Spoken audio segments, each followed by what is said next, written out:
just to do this one transformation. And if I look at my graph, you know why. Because here are my actually 6 key points on each side.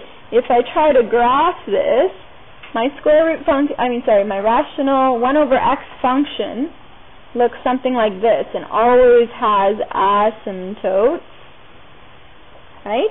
And my domain and range, x belongs to XER, YER, and the 2 asymptotes, x cannot be equal to 0, y cannot be equal to 0. Those asymptotes are really important.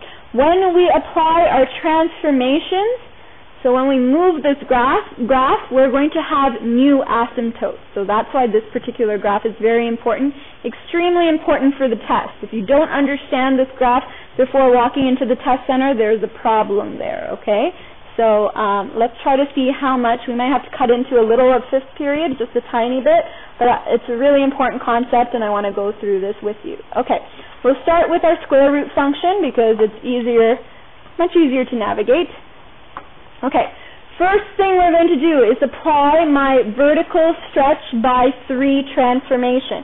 We're not trying to do everything at once because we want 3 separate graphs. So, first transformation, my mapping relationship. Vertical stretch does not affect my x coordinates.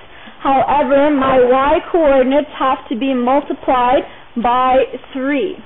So what I'm going to do is keep my x coordinates the same, and I'm going to multiply my y coordinates by 3. 0 times 3 is 0. 1 times 3 is 3. 6, oops, I want a different color for this. Try that again. 0, 3, 6, 9. So that is the first transformation. On your test, you would then, after coming up with these coordinates, you would go to your graph and you would plot this. So 0, 0, 1, when x is equal to 1, y is equal to 3. When x is equal to 4, y is equal to 6. And when x is equal to 9, y is equal to 9, which is not actually on my graph. So this is still the square root function, but it's been stretched. Starting at 0, 0, it's been stretched. It has the same domain, however, a vertical stretch has taken place, okay? Every time there's a transformation or a new column in your table, you will graph your results, because that's going to take a lot of time. We're not going to do that in the seminar. But let's fill out the rest of the table. Oops. Okay. No. Come back. Okay, there it is. Can someone tell me what the 2 represents? What does the 2 represent inside my square brackets? A horizontal what? Yep? Daniel, I heard something from you. William? Horizontal? Yes. Horizontal compression. Horizontal compression.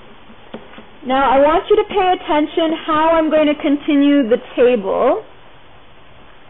My horizontal compression. I'm not going to just write y because I've already multiplied my y by 3. So I'm going to write 3y here and copy down my y coordinates from the last table. We're not going back to the original point.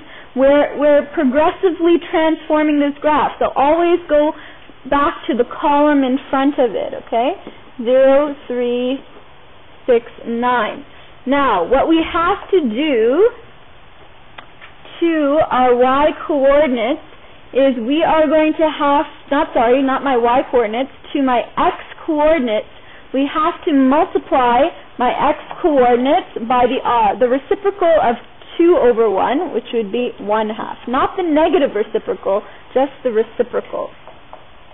So, we go to my x coordinates over here. 0 times 1/2 is 1/2. 0 times 1/2 is 0. 1 times 1/2 is 1/2. 4 times 1/2 is 2. And 9 times 1/2, that's about 4.5. Does everyone agree with that? Yes. Okay, so after we do that, we apply the final transformation, my horizontal shift. Now, can someone tell me, Anne, does my horizontal shift affect my x-coordinates or my y-coordinates? Horizontal shift. Anything inside the closed square brackets affects your x-coordinates. It affects our x-coordinates. So these are things you are going to have to memorize before your test. So nothing with my y-coordinates changes. My y-coordinates are going to stay the same.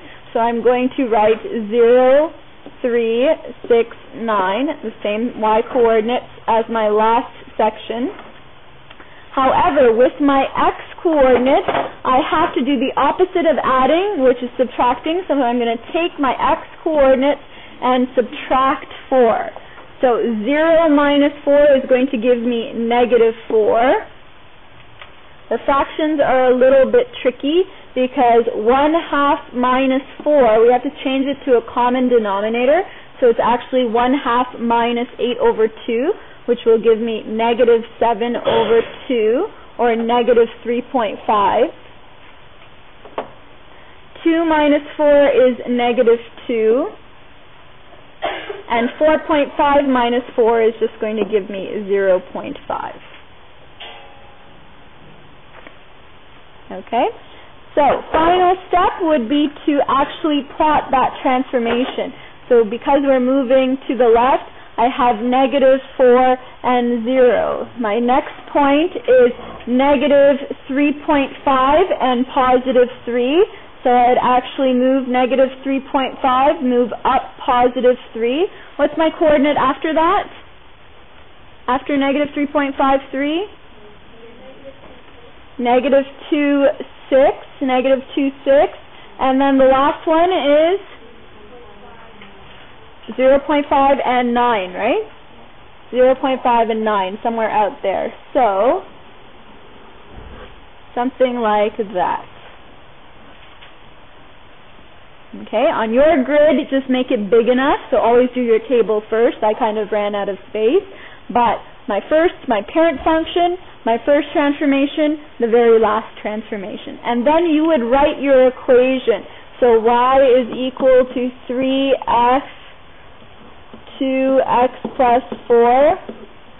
You would actually label your transformation equation. Labeling is very, very important. Does everyone understand this? Okay. I do want to at least start you off with the next. We might not finish the entire table, but let's do as much as we can.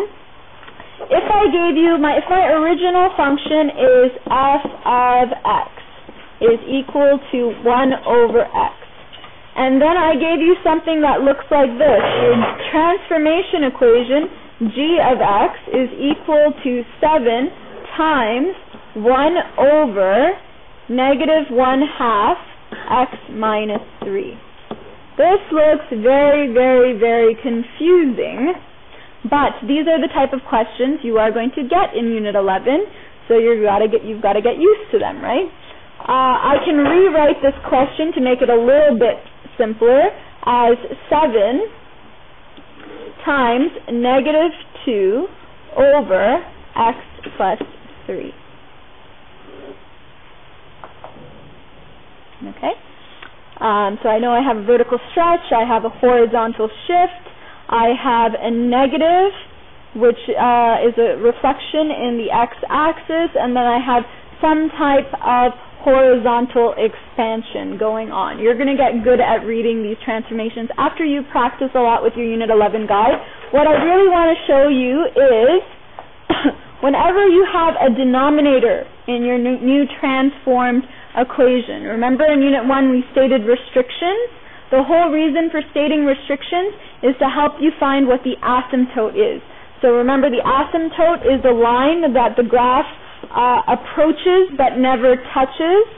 Because the restriction to this equation, x cannot be equal to negative 3, that means I have a vertical asymptote. I have a vertical asymptote when x is equal to 3.